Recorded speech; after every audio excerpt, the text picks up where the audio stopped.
Yay. Great. So thank you very much for coming. And here we are at Kind Fabric Collective.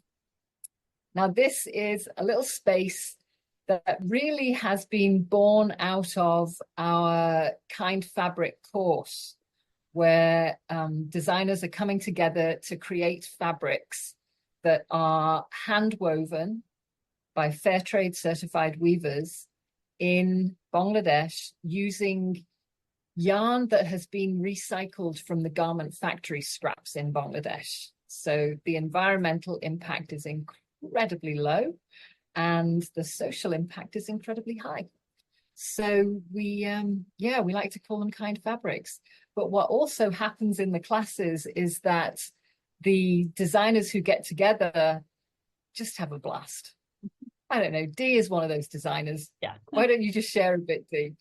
What happens when we're It's a very collaborative space where almost everything that's said is a valuable nugget that you can use. So the questions that come up about designing the fabric and how you do your warp and your weft and just little things like, oh, this effect, doing this gives a 3D effect, and how the colors work with each other. So it's very valuable. Mm-hmm. Yeah, and there's a great camaraderie that develops between everyone, and that's really why this was born, because people wanted space outside of the class to be able to continue those conversations. So thank you both, Smee and Samira, for joining in as well. I think it would be good, since we're a little group, just to introduce yourselves and kind of say a little bit of where you are, where you're calling in from, and what it is that you're doing that makes Kind Fabric a special thing for you. Dee, you've already started off a little bit. Why don't you start us? Yeah. Hi, my name is Dee, and I've been working on starting up a company that does clothes for older women. And I went back to Parsons myself to get my fashion design certificate some years ago, and then was getting started and COVID hit. So I shut everything down. So in the process of starting back up again, I came across Jackie at a trade show, at a fabric trade show, and just fell in love with the whole hand weaving, recycled fabric, sustainability. And I'm a novice hand weaver myself. So it just really spoke to me that you could get something as special as a hand woven fabric on, at a reasonable price where we could put it out to everyone. So that just blew my mind. And that's what I'm working on now. I had to pivot my whole business because I'm really geared towards working with knits, and all the hand woven stuff is woven, so it doesn't stretch. So I'm having to change lots of things, but I'm very excited about it. Great. Thank you. And Smee, please. Yes. Oh, and Dee is in the US. Yes. Yeah. All right. So my name is Smee. I live in Paris. I was 22 when I tried to launch a brand of scarves. It's because my father, he's a manufacturer of scarves. He makes them on the hand looms and the power looms that use not much electricity. So all the vision of the brand was around this manufacturing. Well, I was young, I had a lot of energy, but I had very empty pockets. So I stopped at some point because it was not so easy. And I realized that there's still a lot to learn before just jumping and trying to do something on your own. Since then, I work as a digital project manager because I was a lot around digital during this whole brand making journey. Currently, I work with the marketing and e-learning industry, training industry. And yes, fashion always brings me back to itself because this is an industry I have always been interested in, and it's kind of my passion. And here today, I really wanted to learn some new things, some very interesting things, especially because I found out what you do, Jackie, is I find it interesting. And I like to be in small groups as well, because this is where sometimes very fruitful conversations happen. So I'm very happy to be here. Yes, I'm from Paris, I mentioned. Great. Thank you so much, Smee. It's super to have you with us. Yay, Samira. It's very interesting. Actually, I'm in Berlin right now. I hope you can hear me well. So I currently work for the Cultural Heritage Fund in Germany. So I'm sitting in their library, which is a bit wild, but I tried. So I actually am not a designer myself, but I have been a cultural practitioner. So my dad's from Bangladesh and my mom's from Germany, and I have been working with BRAC, like a huge NGO in Bangladesh. And then I've been working with the Goethe Institute, which is the German Cultural Institute in Bangladesh, and where I came across like working. So basically, I worked on a German Bangladeshi academic exchange program where we basically took people like students, design students from Dhaka and from Berlin, and mixed them together in tandems, and dragged them through all this like really cool craft places in Bangladesh, and rather in Dhaka and the suburbs, to come up with new designs, like sustainable designs based on crafts.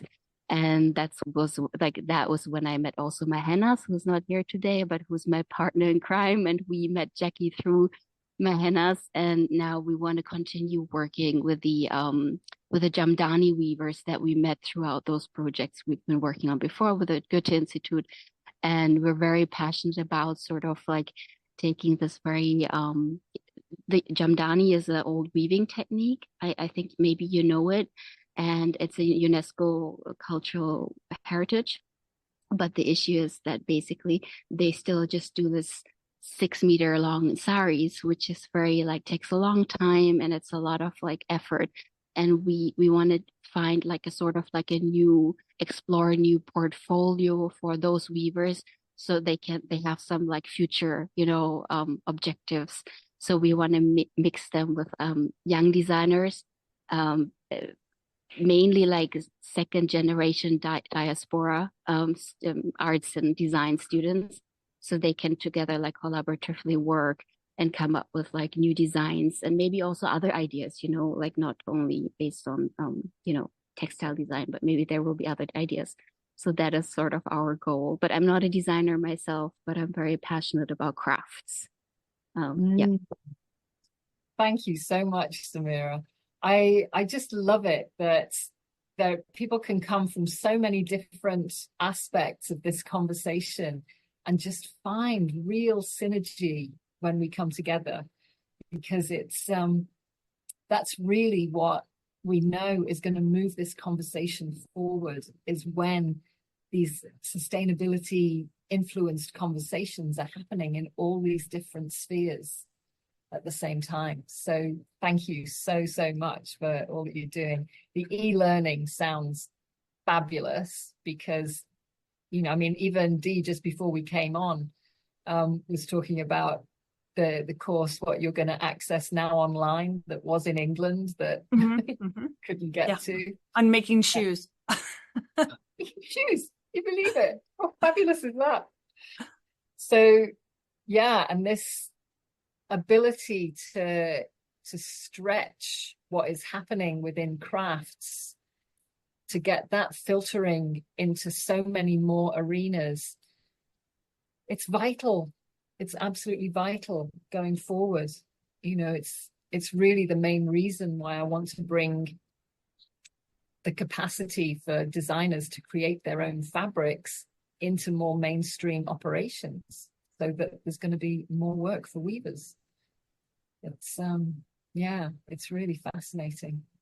Well, thank you for coming. And obviously I've put forward that the seminar series that's been put on by the Sustainable Angle is an incredible opportunity for us as those who are in this conversation to just hear from an even broader remit of experts on what's happening in different fields. So I've put together just a little bit of a presentation just now, but this is a conversation between us. So feel free just to say, hey, hang on a minute, Jackie, what are you saying here? Just so we can like pool our questions, pool our resources, and I'll get your feedback too as we go along. Yeah, let me kick off, because we'll run till about 11:15 or to 11, kind of depending on how the conversation goes. But if you need to drop out before then, feel free. Okay. So, okay. Oh, I didn't get back to, excuse me. Yeah, there we go. Okay. So, first of all, you may not know about the Sustainable Angle as an agency to begin with. It's been up and running since, I think, 2011. And they have had this agenda to truly weave in the sustainability conversation into every aspect of the fashion industry.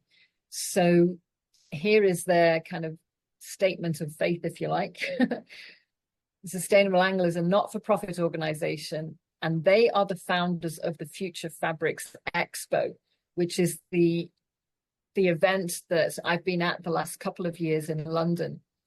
And it's just one of a number of projects that they generate that supports sustainability in fashion and textiles, as well as industries that feed into the fashion and textiles equation, which obviously food and agriculture do as well, very much so.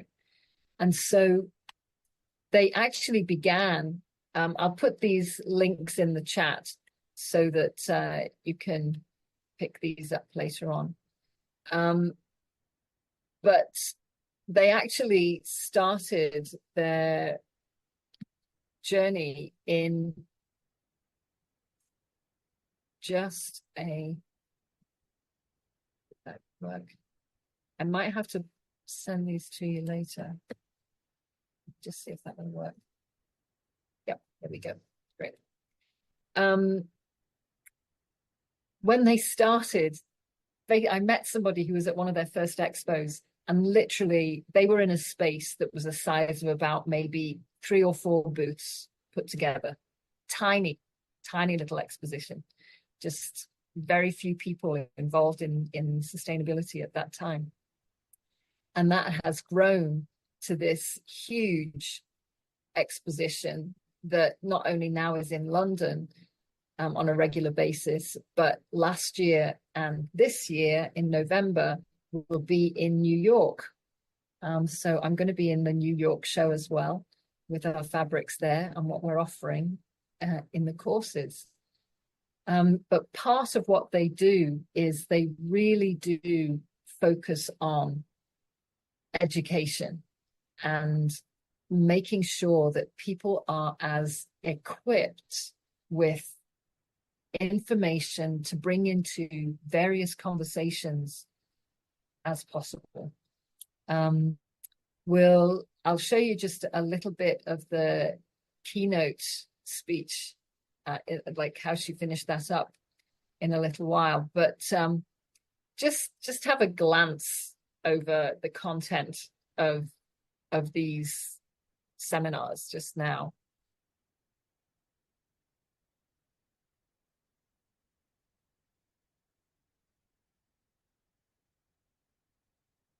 And this is just what's been delivered this year. When you go to their YouTube channel, the videos, these are all the videos of the seminar of the expo this year. But then down here, you've got everything from 2023. And then I think the previous ones were from 2011.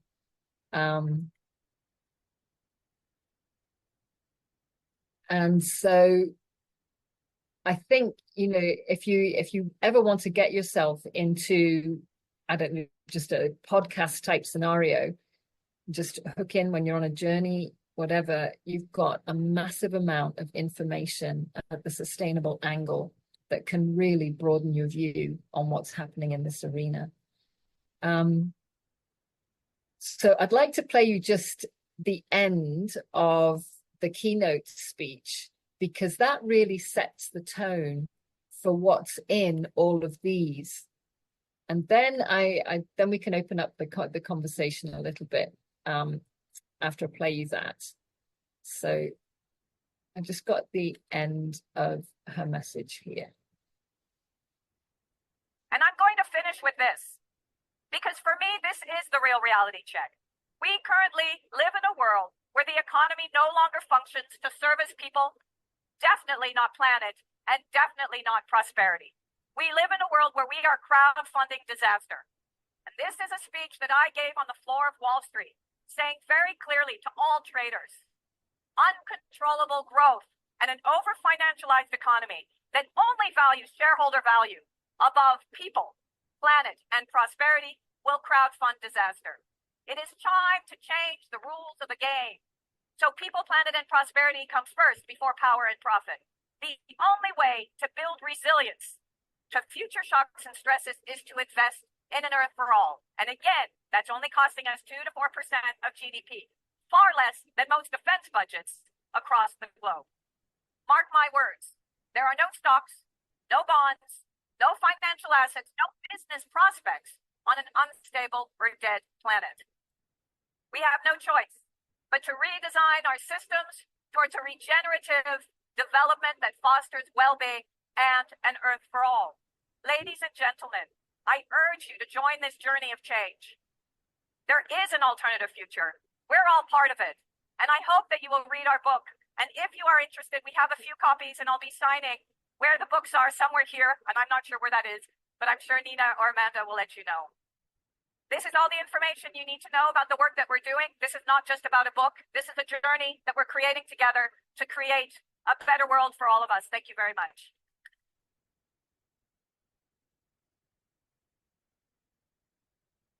Hi, Adi. Samira, yes. The second me is actually Mahena, so okay. Oh, So okay. you don't wonder. Okay. Manas, hello.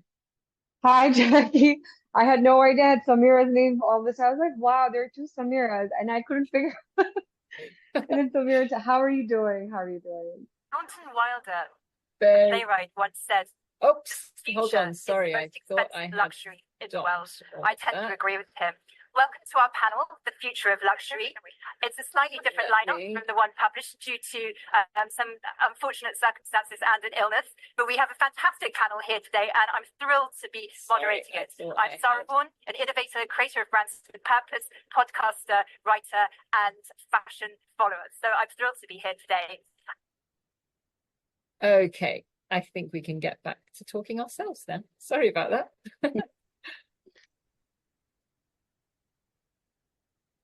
Okay, so Adi and Manas, you joined us. Thank you so much. Great to have you with us. Manas, do you just want to give a little bit of who you are, where you're coming in from? And Adi, I'll get you to do the same because we're just a small group and it's good to have that conversation. Hi, Jackie. It's so good to see you. It's been so long. So my name is Mahna Chaudhry, and I'm a sustainability advocate and a consultant, and I have a small brand which is an upcycled label. It's called Broke. So I do my designs, and I've been trying to put together more advocacies around sustainable fashion through different kinds of workshops around different schools and universities over here. And me and Samira were both working on a very cool project along with Jackie as well, with figuring out how to work with one of our heritage craft and re-engaging the youth into figuring out how do we reclaim our presence over craft and art in the long run. So yeah, so that's about me. Thank you for having me today. Wonderful. And you're in Bangladesh at the moment? Oh yes, I am in Bangladesh, and we just recently had a fantastic, crazy revolution. We overthrew our dictator, and now we are going to rebuild our country. Yeah, that's the kind of hope I'm hearing in everybody's heart. It's wonderful. I'm really excited. Yeah, thanks so much, Manaz. Adi. let us know what you're up to. So glad you're here. Yeah, sorry I was late. I didn't get the link in all together at contact, but I'm glad I could join. My name is Addie, and I have a small fashion brand, and I recently rolled out all the samples for my patterns. So now I just get to, like, 100% of my sales is going towards saving up for bulk fabric ordering class and everything with Jackie. So That's so exciting. Can't wait, Eddie. That's going to be great. Super. Well, you both just caught the end of the keynote speech that was put on in the Future Fabrics Expo, that just wanting to introduce you to the various seminars that are possible. And one of the things, well, just from what you heard, those of you who heard it, what were some of the thoughts that came up for you at that, just hearing those few words from Sondine? Yeah, Samira, you got I really like that she said prosperity, and she didn't say like only like sustainability, et cetera, but she said also like prosperity being part of it, and that there shouldn't be like an abuse of power, etc. But I really like that because we always think in a very like NGO-ish sense of like no profit. But like having that word prosperity there, I think kind of like opens also a new window of thinking for me at least. Yeah, very much so. And when you listen to the whole of her speech, you recognize that the prosperity she's talking about is very integrated. It's very much a message of well-being. That every aspect of life is prospering. That's a very important part of it. Yeah, Smee, did you have any thoughts that came up from? Well, I think there's something that I did not mention. I'm not a designer. I have almost only managed projects, but there's one thing that, that also brought me here, and it's not totally in context with the video we just saw, the part of the video. Well, I feel that I have seen small brands struggling, so, but we have to try. But I was also like, I know it's not the topic here today. We are all trying to do good things, but if at some point we can also discuss that one is talking around, one is the talking, then one are the big players, and then are the smaller brands trying to, which have much more value and much better price sometimes than all these big players. I mean, where do we stand, but this is not for now. Maybe this is for later, because you all own something today. I have also owned something, and I have seen people struggle. So, well, yes, this is, it's not in the context, but I thought if we could also shed some light later on this, it would be helpful. There's a lot of talking, but the reality seems a bit difficult to me. I don't know why. No, I think you're absolutely right. And it's not out of context at all, because in fact, that is part of the seminar series, that element of how are we going to scale? How are we going to actually survive as small businesses? What happens with our costing? What happens with all those kind of things? There are a couple of the seminars that address that kind of direction in the conversation for sure. Yeah. I know it can be hard hearing the talk and then like, yeah, but ... Yes, of course. It's quite complicated.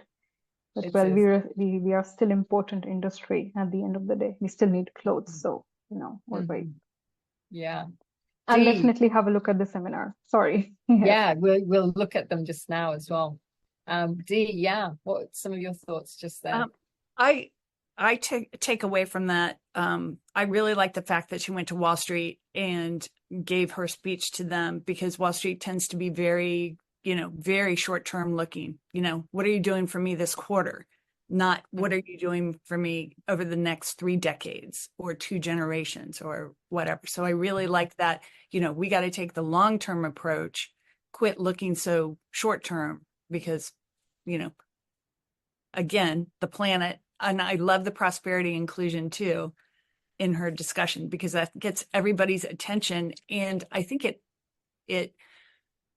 brings us into the same bubble.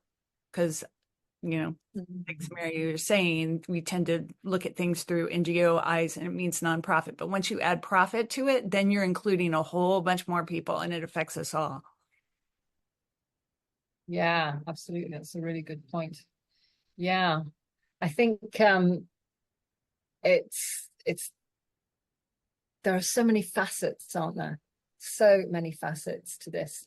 And, like we were saying earlier, to be able to have that broader awareness of what's happening in other places really does help us span those. So what I'd like you to do, just at this moment, just look at the day one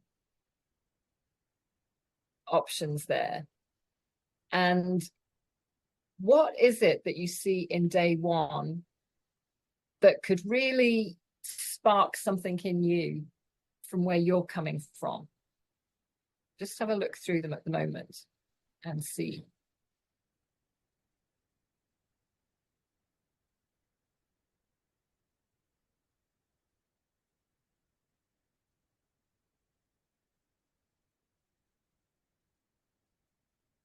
It all looks good.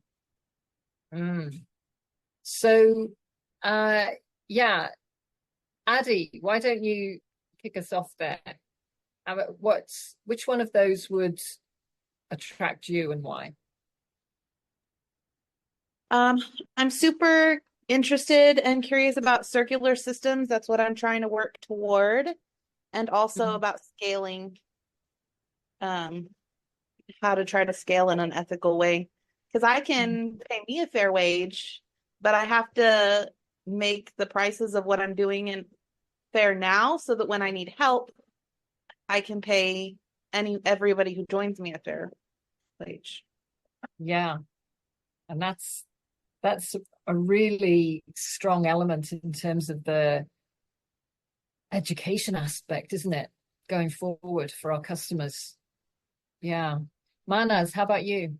What stands out to you? I think for me would be the last one, I think, which is the investment learnings from innovators, like tracing routes from initial investment to scaling impact. Because I think that's where the real struggle is for brands like me. I think, like, now that I have some systems in place, how do I go to a better, more sustainable impact, or like increase the amount of impact, and how do I assess my impact really? I think that's also something that's part of the narrative. Like initially when I did start Broke, for me it was more about, like, I wanted to do a lot of things. I was like, oh, I'm gonna make sure like I don't use too much water and not too much electricity, or I want to make sure like all of the small pieces of fabrics are used back so that nothing is gone to waste.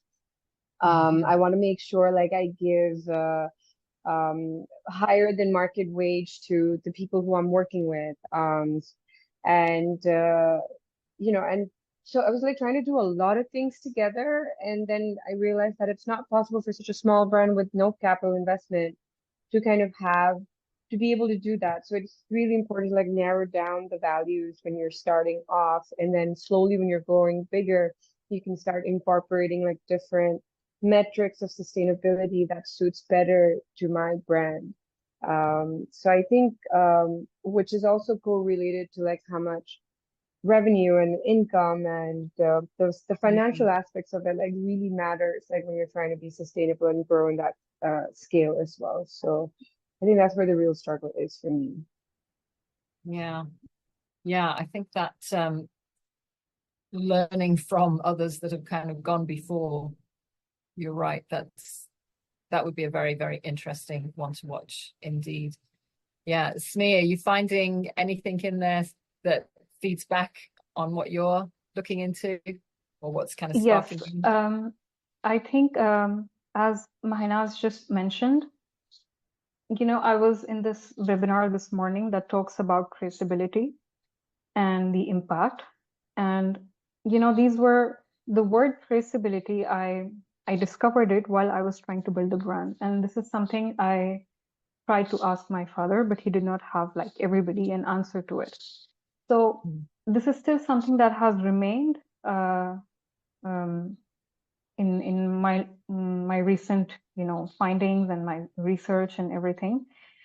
Well, this is definitely something that I feel that when we talk about traceability today, we talk about all the big players, but we are not talking enough about solutions for small businesses. Like, we have platforms for big people, but not for the small ones. And especially because I think that we can find some very interesting facts if we try to find the impact of all the small scale artisanal handmade products. It might surprise us completely. So this is something, because I met Biofluff maybe at Première Vision as well, because they participated. So yes, it's learnings from the innovators, tracing routes from initial investment to scaling impact. This is something that interests me. And apart that, getting real on price, yes, because as I just mentioned, that this is also a very important topic right now. Many people talk about within the industry. Yeah, absolutely. That's good. It's great to see how relevant these are for where you're at. Yeah. Dee, what do you think? Well, if I were gonna, if I only had to choose one or two to go and listen to, I would choose the ones that we've been talking about that would apply to my specific business. But the one that I would definitely not miss watching on YouTube or something would be the clothes that don't make us sick, because I'm, the problems with plastics in the world, and it seems so overwhelming. And how do we start making inroads into that? So, yeah, that one really is compelling to me. Yeah, it is. It definitely is a compelling one, especially, at your stage as well, sort of looking and sourcing fabrics and making those kind of decisions so that they're baked into the DNA of your business. There would be a lot of good elements there, I'm quite sure, to check out. And Samira? Yeah, on a personal level, I'm always interested in the environmental stuff, but then I think I also agree from like I feel like all the past projects I've been involved in, they've been very, social, but it was impossible to scale them. You always like with the same people. Um, it's very difficult to find that next step where you can actually scale something, where you feel it's something that does good.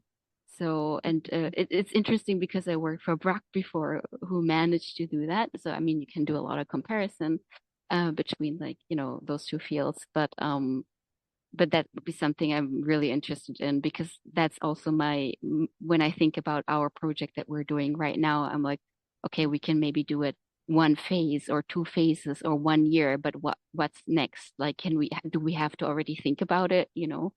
That's what so yeah, I agree with the rest. Yeah, it is. This whole notion of scaling, I think, it's worth kind of unpacking a bit further, I think, just in our conversation together now. I'll stop sharing this so I can see everybody. Oh, something happened. There we go. Sorry. So yeah, what kind of examples have you seen of people that you do know have managed to scale? I mean, not necessarily to huge levels, but you've seen them kind of go through a gear change of operation. Do you have anyone? Yeah, Manas, did you just raise your hand? Oh, no, you were just lifting your hand. Okay. Yeah. Anybody got a thought on that? Samira, you mentioned about Brack had done it, but I know that's in an NGO context. That's a different context, but I actually I've been following the cultural property initiative, cultural intellectual property initiative, with Maria Boisin. I can share her link in the chat. And I really want to dive deeper into it, but within a very short period of time, she had this vision of protecting, people's, like, especially like artisans' intellectual cultural property. And she's a lawyer. So and she's been scaling, like she's been growing. There's an academy now. She got the Ashoka fellowship. So within a fairly short amount of time, she built from that initially like really good idea, but it's not a fashion brand. But I feel when I observed her and talked to her in the beginning, she was like one of us. Yes, And yeah, she had this very absolutely. idealistic thoughts, and I was very impressed how she was able to gather people around. Like one example is, for example, she had this sort of certificate that she invented, and that people Mhm. could be part of her collective. I think that's what Smee also said, like the power of the collective or the community. She used it in order to have volunteers who volunteered in as part of this collective to raise their sort of visibility, and they were willing to work voluntarily, So, but they also gained something from it, because when she was writing proposals, she put them in, etc. So, I don't know her secret yet. I will find it out, and I'll share it with you next. But that's a good example. It just came to mind. Yeah, well, I mean, I guess that's part of the clue, isn't it? Is that as she was writing proposals, I mean, which must have been, I guess, for funding different places.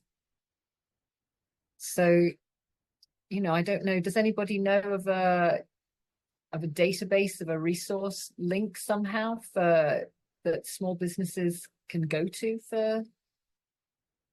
with proposals for their, yeah, Manas? I don't know if common objectives would suffice for that. Like that platform, common objectives, like they're good with Yes.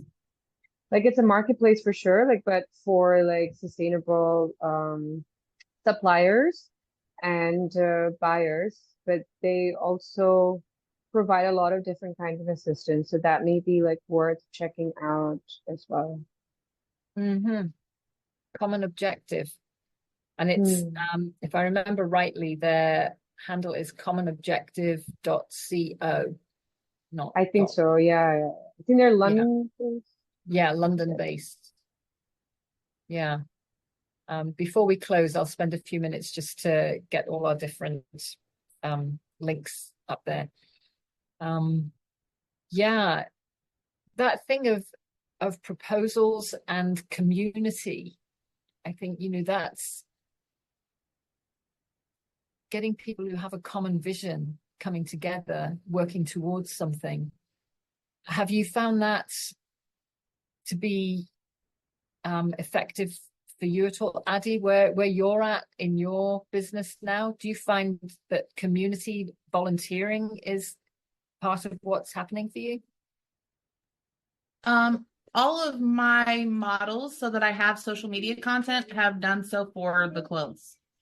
So that's been my community volunteers, but also just all of the other small business owners who share not just their product, but their process on social media has helped me a ton. So I've seen how Mrs. Emily has scaled by having specific sections. I can have this produced here, and I can make some here, and I can buy some things to wholesale and retail. And that diversification has helped her to scale. So I've learned from that. Mm-hmm. Yeah, and she's just wonderful in terms of the transparency she communicates with all of that, isn't she? The headaches as well as the wins. So yeah, if I'll put her link as well, so you'll be able to get some good backstory on Emily going forward for her. I think it's a very special place, and that's the kind of conversation that this space is hopefully going to become. This is just our third call together, but yeah, this is the kind of question and answer and mutual support that happens within our course, as well as people are designing their fabrics together. It's very special. I don't know, are there any other links that from your own experience do you think might be useful for us to think about small business and scaling that you've found? It'd be good to share. Yeah, one of my favorite designers like online is Zero Waste Daniel.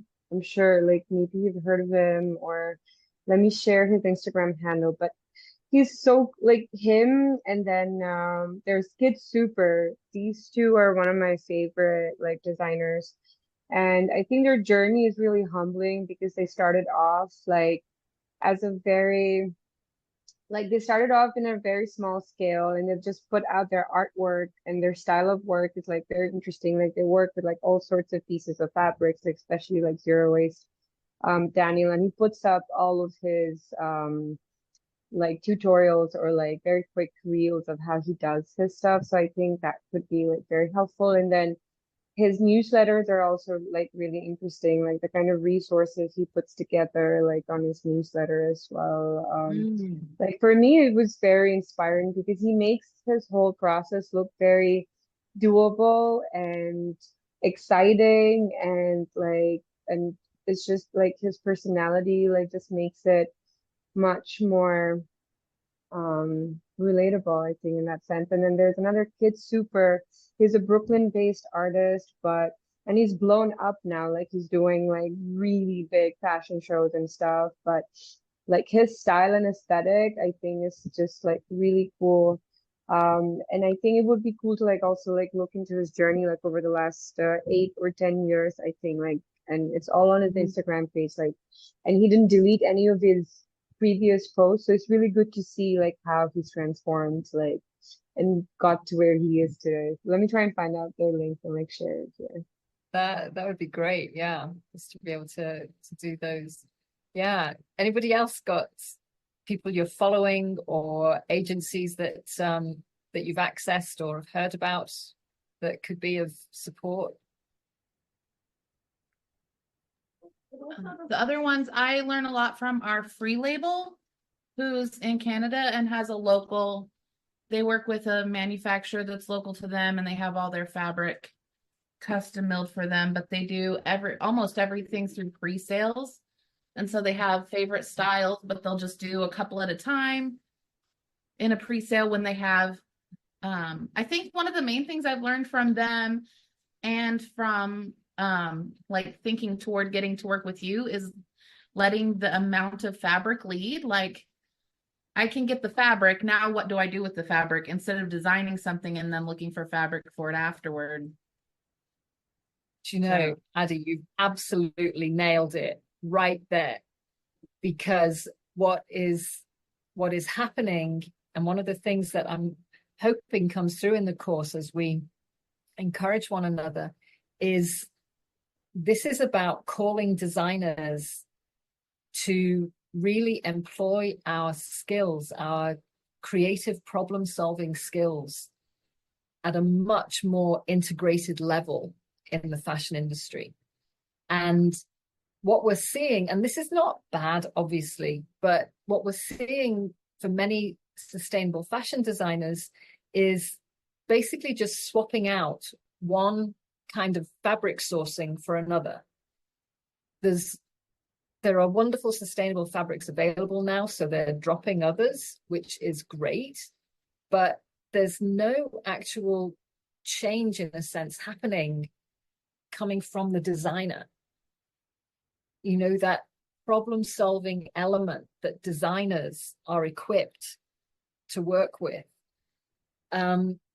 It's kind of, I actually think it's been dumbed out of designers for so long, because everything has been so available and marketed and pushed upon us that we begin to think in a fast way of like, oh, well, I need to do this, so that's quick and that's quick. And yes, we're using our creative problem solving in one way by doing that, but we're equipped to invest so much more of ourselves into this process.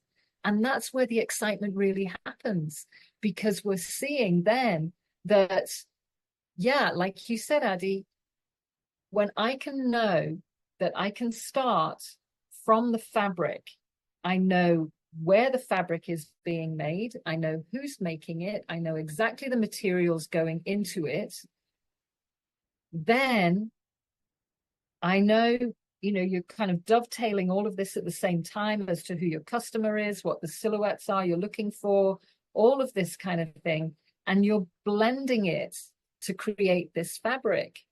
And that's one of the reasons why I'm excited to use the recycled yarns, because that's a fixed palette of yarns. All of those colors only come from the scraps of fabric they are created from. Designers can do that. We can use a palette of 12 colors and create infinite pattern and design with it.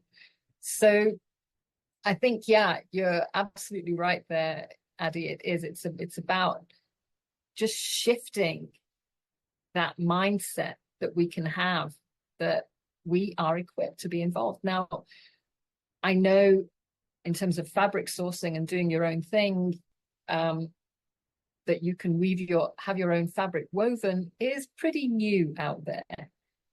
It's the most ancient form of sourcing fabric completely, but now it's a new option.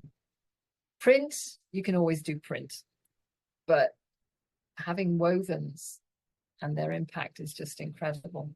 So yeah, I'm really excited about working together with you, Addie, when the opportunity comes. And just for all of us, and those of you who say, yeah, but I'm not a designer,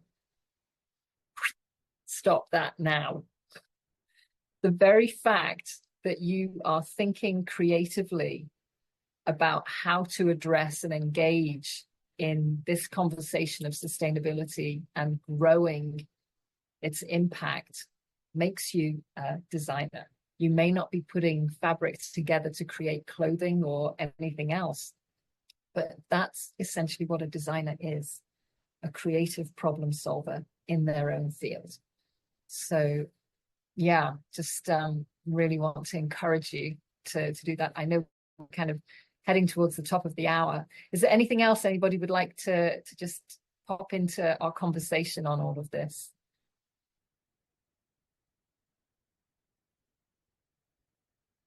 Yep. Okay. Well, thank you very, very much for coming and being here. And I am going to, thank you for the links that we've got in here already.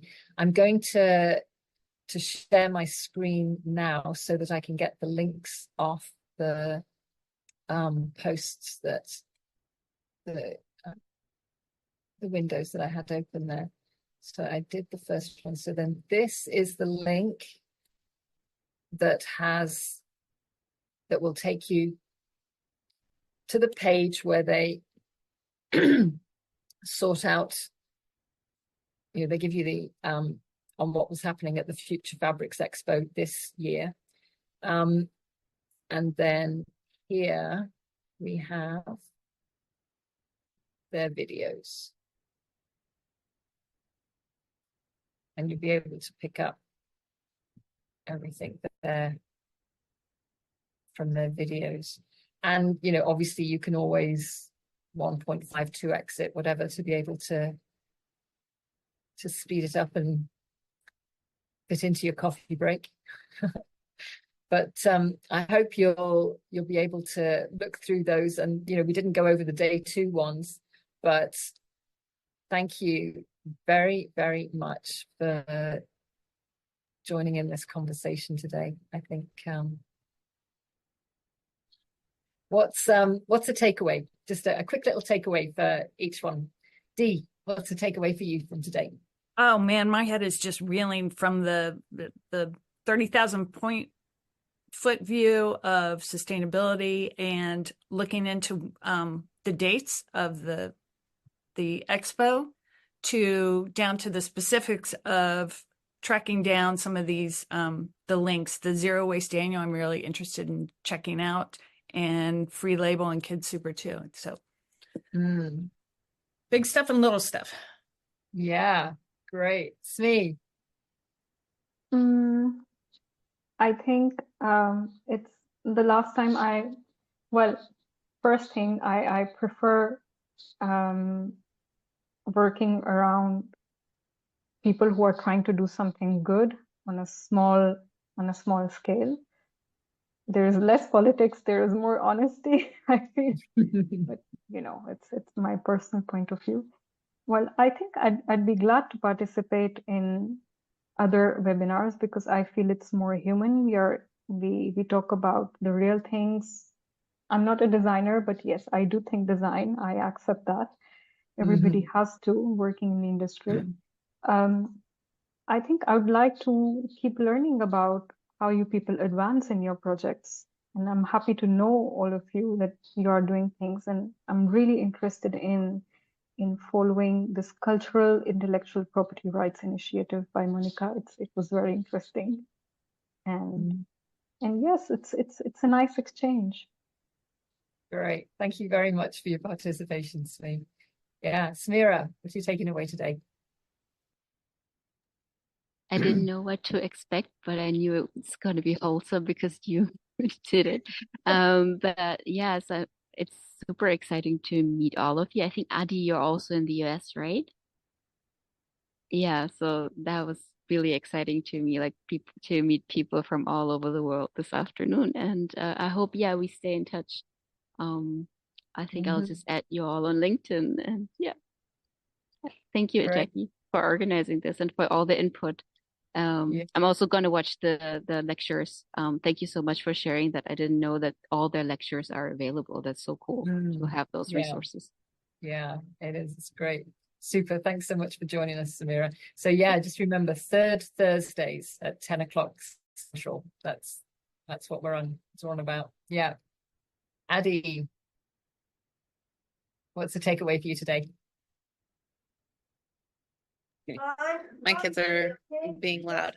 I think you look like there was something that somebody said that I was like latched onto, and now I've lost it for a second. I'm just excited that there's lots of different people working in different ways, because I think that's part of what makes it all work and what makes the industry grow, is that we're all doing different things and producing different and have all these little streams. Yeah. That is, it's exciting. Yeah. Manas, take us away. What's been I'm yours? just like really happy to get back into the fashion world and like talking about it, getting back into the whole game of it. And this was a really good session, I feel, because the last 1 month has been like really crazy. So I think this is the perfect way to like kind of restart and rethinking about work again. So like I'm just very happy that you made this happen today, and like very, very happy to like meet everybody who's here. So I'm excited to look forward to like future sessions. Super. Thanks so much, Manas. My takeaway is that I just so excited to be with all of you and just to know that we're on this journey together. It really does. It just makes a difference in all kinds of ways. So keep it up. You know you're strong. Keep going. And yeah, just link in, hook me in, just drop a line whenever you need to. My contact details are all over the website and whatever else, Instagram, whatever. So if you need to, just drop a line. Okay. Thanks so much, everybody, for being here today. It's been super.